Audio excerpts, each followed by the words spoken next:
Bonjour. En devenant un observateur de vos pensées lors de vos méditations,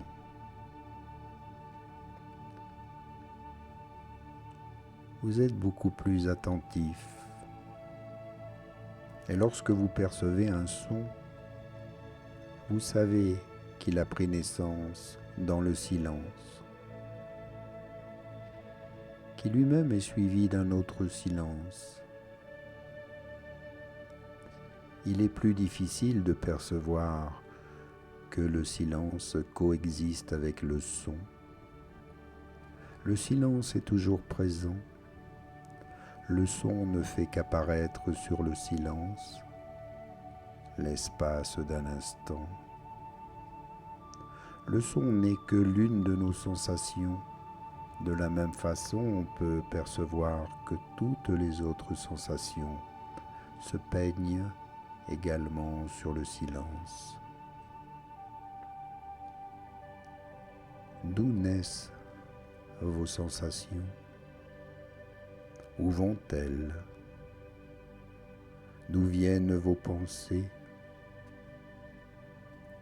Et où vont-elles?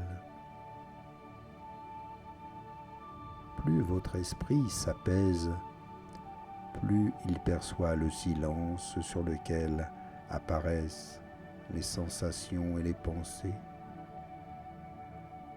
Comme pour une peinture, il y a la toile et le dessin peint de multiples couleurs.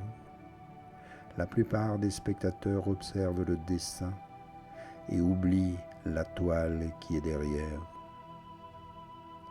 Lorsque la peinture recouvre entièrement la toile, il est facile de l'oublier. Dans la méditation vient alors une étrange dualité.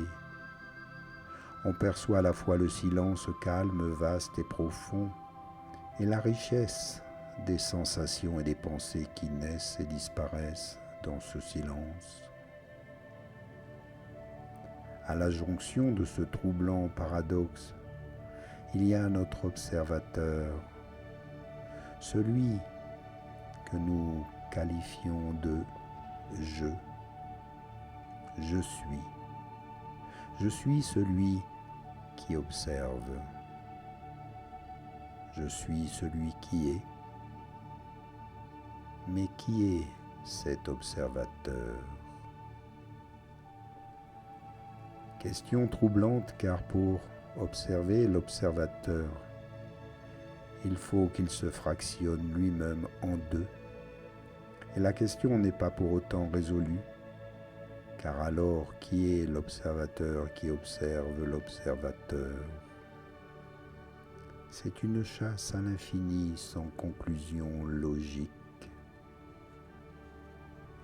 Mais méditez simplement là-dessus.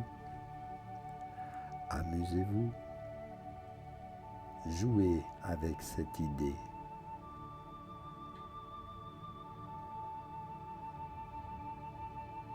À bientôt. Namasté.